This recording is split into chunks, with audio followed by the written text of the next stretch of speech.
Merci de nous retrouver dans la famille en question. Leur nombre a doublé en 10 ans. Il existe près de 2000 diacres permanents en France, originaires de toutes les couches sociales. La plupart ont un métier et une vie de famille. Ils ont répondu à un appel pour servir l'Église. Cet appel bouleverse leur vie conjugale et familiale. Comment concilier famille et mission diaconale? C'est le thème de cette émission. Avec nous, deux invités. Tout d'abord, Jean-Louis Bavoux, bonjour. Bonjour. Vous êtes diacre permanent pour le diocèse de Paris, marié et père de 6 enfants. Tout à fait. On va voir d'ailleurs votre femme dans le reportage qui va suivre. Face à vous, on accueille le père Jean Laverton. Père, bonjour. Vous avez été responsable pendant 10 ans du diaconat à Paris. Vous êtes depuis quelques semaines le nouveau recteur de la basilique du Sacré-Cœur de Montmartre. Enfin, nous retrouvons Benoît David. Benoît David, bonjour. Bonjour. Vous êtes consultant en communication et puis vous nous apporterez votre éclairage à la fin de cette émission. Alors, avant de voir un reportage, Père, d'abord, dites-nous en quelques mots, qu'est-ce qu'un diacre permanent?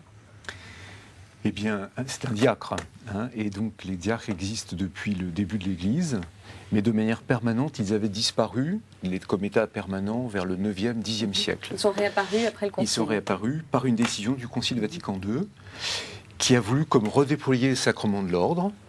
Donc à partir du ministère apostolique, l'évêque, qui a deux sortes de collaborateurs, les prêtres et les diacres.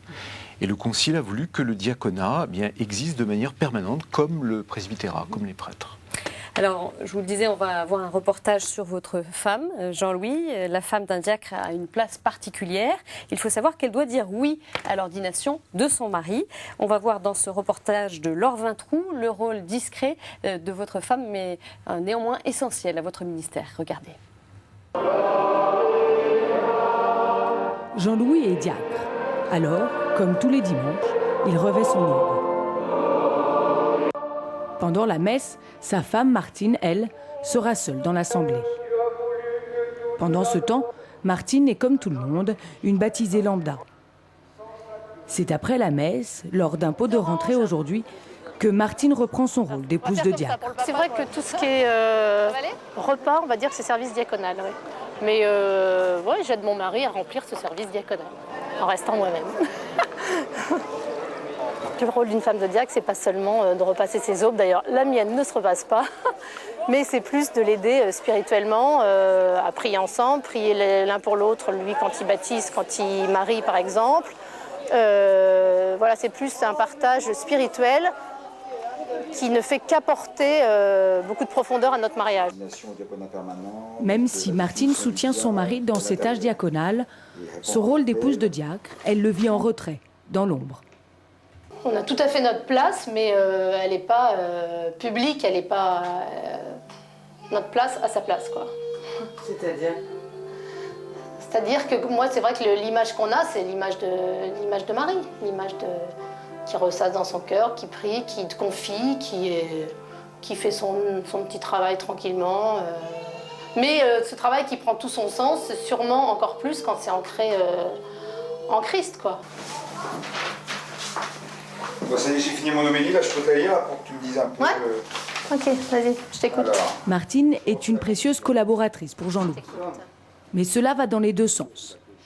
Dans la vocation de son mari, Martine puise son épanouissement spirituel et celui de son couple. Demandons au Seigneur que, comme saint Paul, dans toutes nos rencontres, dans notre vie de tous les jours, nous soyons ces petits, ces humbles, ces premiers qui donnent le goût de l'Évangile. Non, ce que je trouvais, c'est que tu n'as pas fini comme d'habitude, ou souvent, quand tu dis nous qui aujourd'hui allons partager ce repas. Je pense qu'on a beaucoup travaillé la parole ensemble, ce qui nous a beaucoup aidé sans doute à approfondir nos relations ou à avoir des relations profondes, puisque en Christ. Et donc on a envie de moi je suis ravie qu'il me la lise et voilà, ça nous fait plaisir de partager cette parole. Et c'est vrai que c'est sûrement un plus pour les familles de diacres de pouvoir plus partager la parole parce que tu la travailles tout particulièrement ou parce qu'on suit plus la liturgie. Et c'est vrai que la liturgie, c'est un des plus beaux chemins pour cheminer, quoi. Si Martine n'avait pas dit oui le jour de l'ordination de son mari, elle ne serait peut-être pas aussi épanouie, autant dans son rôle d'épouse de diacre que dans celui de mère ou de grand-mère. Ça va encore? Il va avoir de la glace, Jojo. Alors Jean-Louis, votre femme a dit qu'elle ne repasse pas votre aube, mais comment est-ce qu'elle a réagi la première fois qu'elle vous a vu porter cette aube? Je crois qu'elle a bien réagi. D'abord, on est un profil assez particulier parce que j'ai été ordonné très jeune. 34 ans. On s'est mariés très jeune. Donc on a fait beaucoup de choses ensemble très jeune, ce qui fait que le cheminement s'est fait alors qu'on était déjà engagés tous les deux dans l'église. C'était un chemin simple pour vous ou il a été long et semé de questionnements entre vous et votre femme? Pour le diaconat, non, finalement. Enfin, bien sûr qu'on se pose des questions, mais quand on s'est vraiment senti un peu tiré. Enfin, moi, j'ai longtemps, toujours considéré l'Église un peu comme ma famille, ce qui fait que je me suis toujours bien senti. Donc, j'ai pas eu de questions existentielles épouvantables. Donc, on a vécu ça vraiment dans la paix, vraiment dans la paix. Et je peux pas répondre à sa place, mais quand elle m'a vu pour la première fois en aube, c'est même avant l'ordination, hein, pour l'appel, l'admission, enfin des petites célébrations, des étapes hein, avant l'ordination. Enfin, je crois bien la connaître et je pense qu'elle a vécu ça. Au contraire, dans la paix puis dans la joie, parce qu'elle espérait pas, elle pensait que c'était mon chemin et la réponse à un appel. Père, une réaction sur ce sujet. Hein, la femme de Jean-Louis évoque son rôle un petit peu comme celui de Marie. Est-ce que vous entendez beaucoup de femmes, de diacres faire allusion à Marie? Mais j'ai donc bien écouté ce reportage et moi je me situerai un tout petit peu en décalage, c'est-à-dire en disant qu'est-ce qui est le premier dans l'Église? Le Christ, évidemment. Et qu'est-ce qui est premier par rapport au Christ? C'est de vivre du Christ. Et ça, c'est quoi? Ça, c'est le baptême. Et contrairement à la vision du monde, hein, dans le monde, là, ce qui est premier dans l'Église, ce sont les baptisés. Oui, mais vous avez aussi vos responsabilités familiales, professionnelles, alors il faut aussi gérer tout ça. Voilà, mais ce qui est premier, donc, c'est la vie dans le Christ, le baptême. Et d'abord, donc, tous les baptisés sont les premiers dans l'Église. Les plus grands dans l'Église sont les saints, ceux qui vivent à fond le baptême. Et pour servir le sacrement de baptême, tous les baptisés, il y a le sacrement de l'ordre, qui vient en second. Donc, évêque, prêtre, diacre. Hein, et alors là, ça explique la place de l'épouse par rapport à son époux s'il devient diacre, ministre, mais elle vit déjà pleinement son baptême. Et quelle est précisément sa place, son rôle? Puisque ça n'est pas elle qui est appelée, cette femme, elle suit l'engagement de son mari. Alors quelle est sa place? Eh bien, sa place, c'est comme baptisée et comme femme mariée, hein, de vivre. Avant que son mari ne soit ordonné, ils sont mariés, et ça, c'est premier. Et l'Église doit profondément le respecter et l'aider à vivre. C'est un homme, vous voyez, la décision du Concile, c'est de dire le sacrement du diaconat pourra être donné à des hommes célibataires ou des hommes mariés. Et donc dans les deux voies, célibat ou bien mariage, ils vont engager tout ce qu'ils vivent. Si c'est le mariage, il faut qu'ils engagent toute leur vie d'hommes mariés. Et donc c'est à respecter, va être consacré par l'ordination cet état de mariage qui est premier, avec tout ce qui comporte, cet amour pour son épouse, ses enfants, sa vie de famille. Ça prime. Ça prime, et c'est une très grande richesse que ces hommes mariés vont engager dans leur diaconat, de manière très différente évidemment du prêtre, mais c'est une richesse très très importante. Père, on y reviendra plus en détail justement sur cette ordination et ce qui se joue en termes de dynamique familiale. Jean-Louis, alors, votre vie de famille, elle a changé depuis votre ordination ? Elle a changé, elle n'a pas changé. On est restés les parents de nos enfants et on a vécu normalement notre vie de famille. Si une chose a vraiment pas changé, mais en tout cas été vraiment appuyée, c'est la vie de prière, la vie de. C'est vrai qu'avoir un père diacre pour les enfants, c'est pas toujours positif d'ailleurs, hein, parce qu'on leur a vécu vos enfants. Malheureusement plutôt bien, donc j'ai pas de problème à étaler. Mais cela dit, ils ont eu droit à oui, pour un fils de diacre, tu pourrais te tenir mieux à l'école, parce que j'en ai qui sont particulièrement turbulents. Des remarques complètement idiotes, mais qui peuvent blesser un enfant.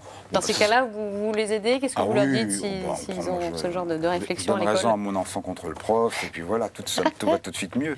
Oui, non, voilà, la vie de prière, ça c'est sûr. Et puis le sentiment d'appartenance à l'Église.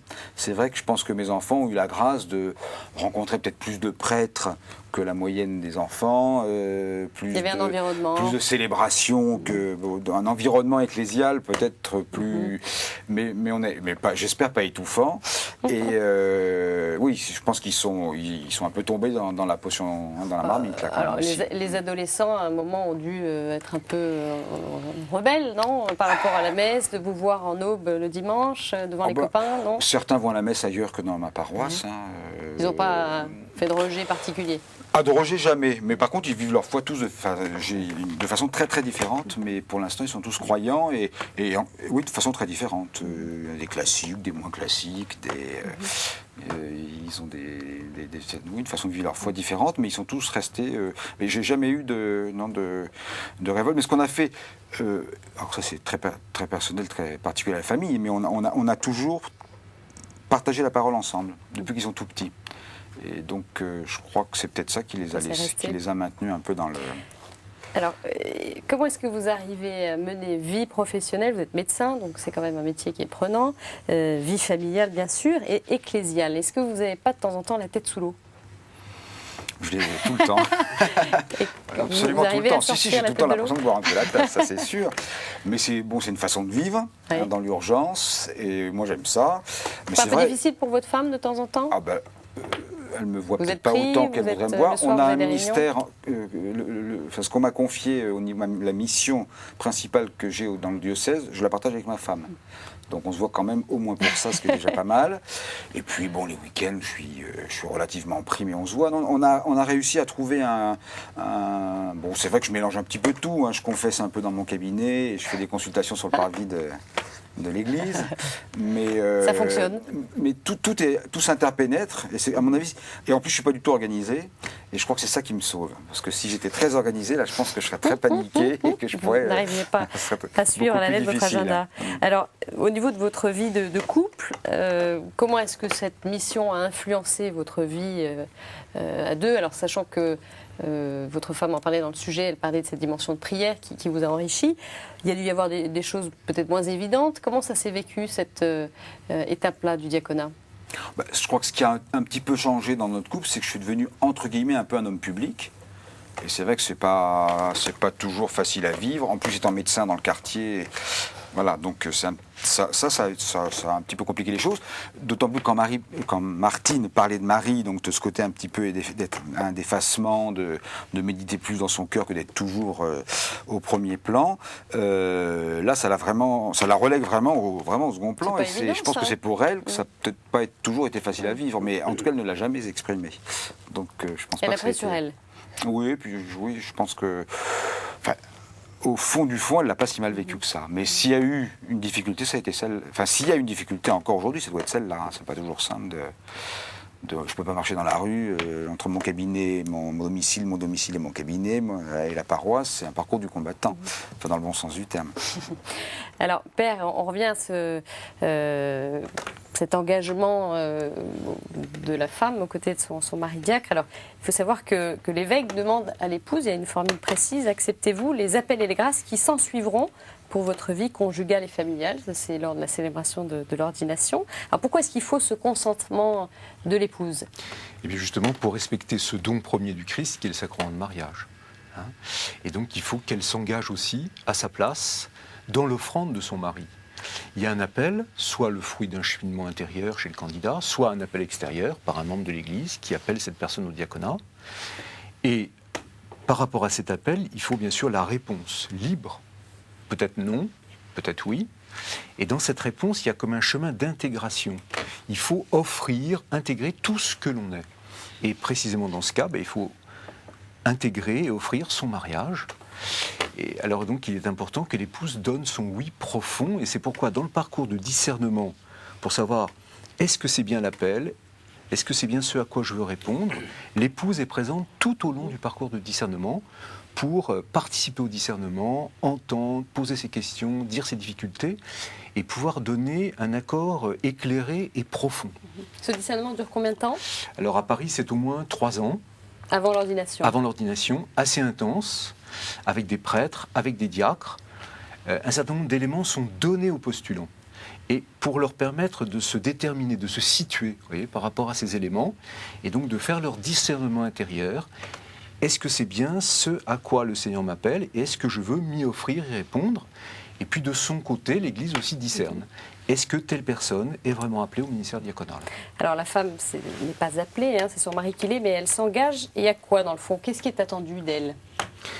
Elle s'engage à vivre en chrétienne et à vivre en épouse, hein, c'est-à-dire dans cet amour mutuel, fondamentalement, qui est cette aide, hein, cet échange d'amour. Alors chaque couple dont le mari est ordonné diacre a sa manière, c'est là où il y a une très très grande diversité. Et c'était un petit peu ce qui était vécu avant, qu'on retrouve une fois que le mari est ordonné diacre. Vous avez des couples qui étaient assez indépendants, tout en s'aimant beaucoup, mais assez indépendants. Vous avez des couples qui faisaient beaucoup de choses ensemble, qui continuent à faire beaucoup de choses ensemble. Il y a une aide très différente suivant les personnalités, et du diacre et de son épouse. Concernant les enfants, est-ce qu'ils sont pris en compte dans ce discernement? Est-ce que l'Église est attentive à cette question des enfants? Bien sûr, bien et sûr. de quelle façon? Alors là, tout dépend de l'âge des enfants.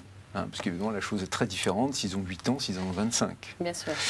Et le dialogue, l'interrogation, la présentation de la démarche, l'intégration de la démarche se fait de manière extrêmement différente. Pour nous, souvent, on dit, mais voilà, il n'y a que des cas particuliers, mais on dit, disons plutôt, laissons passer au moins la première année du parcours du discernement, pour qu'il y ait une sorte d'affermissement dans ce chemin. Et au bout d'un an à peu près, c'est bien d'en parler profondément avec les enfants, d'expliquer ce qui se passe, de demander leur réaction, de pouvoir échanger. Donc ils sont partie prenante un petit peu de cette formation. Vous les rencontrez et vous discutez avec eux. Est-ce que vous avez le sentiment que les épouses de diacres sont suffisamment reconnues, considérées par l'Église, et leur rôle qui est plus dans l'ombre, enfin qui est quand même important, est-ce qu'elles sont entendues?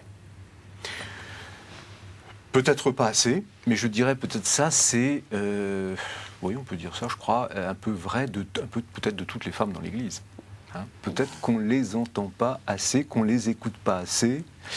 Hein, je reviens toujours à cette idée, si vous voulez. En même temps, il y a le respect des vocations. Hein, dans l'Église, tout le monde n'a pas la même vocation. La vocation fondamentale étant le baptême, et là, il doit y avoir une sorte d'appui, collaboration des vocations, écoute pour constituer ces communautés chrétiennes à travers le monde. Et là, tout le monde doit jouer sa place, être écouté, actif, entendu, etc. Et concernant la vie du diacre, comment est-ce que l'Église prend en compte l'articulation de sa vie professionnelle, familiale et ecclésiale? Alors là, il faut un très très grand respect. Et s'il est reconnu, aussi bien de la part du candidat que de la part de l'Église, qu'il y a un appel véritable du Seigneur à devenir diacre, et bien ensuite, il faut qu'on aide et que l'on respecte profondément la vie de cette vocation au diaconat selon la personnalité et le mode de vie du diacre. Donc vous avez des diacres qui ont des vies professionnelles extrêmement chargées, d'autres beaucoup moins. Vous avez des moments où un diacre va être malade, il y a un moment où un diacre peut avoir des difficultés dans sa vie de famille ou l'éducation de ses enfants, et tout ça est à respecter, puisque la décision du concile, c'est de dire on peut appeler au diaconat des hommes célibataires ou des hommes mariés. Bon. Si c'est des hommes mariés, c'est avec tout ce qui les constitue. Et donc, il faut le respecter. Alors ça, dans l'Église, c'est pas non plus encore tout à fait en place, parce qu'on a l'habitude beaucoup du modèle du prêtre, qui est très différent, une autre vocation. Et il faut donc changer d'angle de vue et de manière d'aborder pour dire, le diacre, c'est pas un prêtre. Et voilà que le diacre, de temps en temps, va partir en vacances, ou va prendre un week-end. Vous partez en vacances, Jean-Louis, de temps en temps? Oui, régulièrement. Et à vous entendre, Jean-Louis, vous êtes quand même très occupé. Alors, est-ce que vous avez le sentiment que votre mission, elle vous est bien adaptée, ou est-ce que vous en faites trop? J'ai l'impression aussi d'en faire beaucoup, et encore une fois de boire la tasse relativement souvent, mais j'ai été ordonné, j'ai dit oui, c'est pour le service de l'Église. Enfin, j'ai jamais. Bon, c'est vrai que j'ai des journées de médecin normales, hein, donc qui durent plutôt 12 heures. Là, j'ai eu beaucoup de mal à larguer mes malades pour venir sur le plateau. Merci. mais voilà, c'est tout. Ce que vous a confié l'Église, en tout cas, vous paraît conciliable avec votre bien sûr, le jour où ça peut m'arriver, hein, le jour où ça ne sera pas conciliable, j'irai voir mon curé, mon évêque, le vicaire général qui s'occupe de moi et mon référent, bien sûr. Et en toute liberté, je sais que je serai écouté. Donc ça, vous disiez, Père, qu'il y avait quand même des aménagements à faire sur ce plan-là. Un peu pour toutes les personnes qui vivent dans l'Église, il faut respecter profondément ce à quoi Dieu les appelle, ce que Dieu veut leur faire vivre. Mais c'est vrai qu'on était encore beaucoup dans un peu un unique modèle du prêtre. Et donc pour le diacre, c'est un peu quelque chose quand même relativement nouveau. Et voilà, il faut respecter, s'adapter. Bon, c'est bien. Dernière question, Père. En quoi les femmes sont-elles essentielles pour l'avenir de ce diaconat permanent ? Parce qu'elles sont essentielles pour la vie de l'Église. Pour le diaconat, parce que comme celles qui sont unies par le sacrement du mariage et dans l'amour avec un homme qui est ordonné, donc elles doivent l'amour reçu, l'amour échangé doit, à mon avis, être une force considérable pour vivre tout ce qu'on a à vivre, au moins à ce niveau profond. Et puis dans l'Église, encore une fois, la part des femmes dans l'Église, tout ce qu'elles sont, leur génie propre, leur charisme, leur don, est un grand apport. Dieu a voulu tout cela, à nous de l'entendre, de le respecter, de l'encourager, de permettre que toute cette Église formée des baptisés vive de manière la plus harmonieuse et la plus joyeuse possible. Benoît David, alors qu'est-ce que vous retenez, vous, de ce qui a été dit ce soir ? Écoutez, moi, d'abord, j'ai écouté avec beaucoup d'attention le fait que vous ayez mis en avant cet engagement. Je trouve qu'il y a un très grand enthousiasme dans ce que vous dites. Vous dites avec beaucoup d'humour que vous êtes mal organisé, c'est pour ça que vous arrivez à faire tout. J'espère que ce que vous faites, en tout cas au titre de la foi, vous le faites bien, et donc bien organisé, au moins dans votre tête, parce que je trouve que c'est une mission capitale. Je suis extrêmement touché et impressionné par ce qu'a dit votre épouse. Et je suis sensible à ce que vous avez dit, Père, mais je pense qu'il faudrait aller beaucoup plus loin. Si vraiment vous pensez que les femmes, on doit avoir dans l'Église un rôle, il faudrait maintenant monter une étape supplémentaire. Et c'est peut-être pas le lieu pour en parler, mais je vous invite vraiment à méditer l'idée de savoir. Certes, mais je trouve qu'on ne peut pas exclure, en tout cas moi, ce que vous me demandez de faire, ne peut pas exclure l'idée que dans l'Église, puisqu'on dit que la femme est importante, puisque la femme de monsieur a un rôle capital, on doit aussi se poser la question de savoir comment elle pourrait, elle, demain, avoir le même rôle dans l'Église. Et je trouve que c'est important. Et au titre de la communication, et pour les gens qui nous écoutent, ils ne comprendraient pas. Et moi, c'est facile pour moi, puisque j'ai un commentaire extérieur. Ils ne comprendraient pas qu'on vienne à ne pas parler du rôle de la femme dans le sacrement du mariage et dans le sacrement de l'ordre, à mes yeux. Bon. Mais moi, ce que je trouve très beau de ce que vous avez dit, c'est que c'est quand même une responsabilité extrêmement forte. Et pour moi, c'est le devenir de l'Église. Alors la question de savoir comment il faut aménager, j'ai beaucoup aimé, Père, ce que vous avez dit, changer l'optique ou changer l'angle de vue. Il me paraît extrêmement important. Nous avions qu'un angle, c'était le rôle du prêtre, bien sûr avec les charges qu'on connaît. Ouais. Et puis, de voir qu'aujourd'hui, il y a des hommes qui sont engagés, qui sont mariés ou pas, et qui ont donné une part de leur vie pour justement contribuer à faire en sorte que l'évangélisation se fasse. Et dans le fond, avec ces deux rôles importants, que l'homme marié qui a une activité professionnelle et qui est consacré par rapport au prêtre qui l'est et qui a cette force de faire communiquer l'évangile, vous avez dit que l'acte premier était bien sûr le baptême, incontestablement. Je trouve que ce qui est très important à mes yeux, c'est que c'est dans ce que vous avez dit, il y a un très très grand engagement. Et le rôle que vous avez, je trouve que c'est très beau, et souvent les prêtres vous squeezent entre guillemets au moment de l'envoi. Une bonne partie des prêtres oublient que c'est à vous de le faire par mission épiscopale, et je trouve que c'est très très beau et de vous battre là-dessus.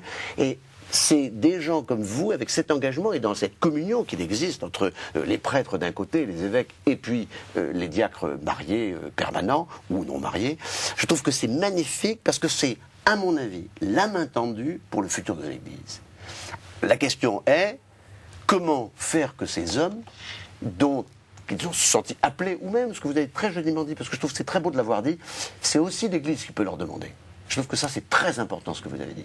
Ils se sentent appelés, mais il peut aussi, l'évêque et l'ensemble de la communauté peut mettre en avant l'idée qu'il y a un homme qui est probablement plus disposé à faire ça au regard de son baptême pour évangéliser. Et je trouve que, dans le fond, l'idée centrale, c'est de faire en sorte que ces hommes, qu'on appelle des diacres permanents, puissent porter, aider à l'épanouissement de l'Église dans sa mission d'évangélisation, et qui fait que c'est aussi ceux-là qui peuvent faire que l'Église se repeuple.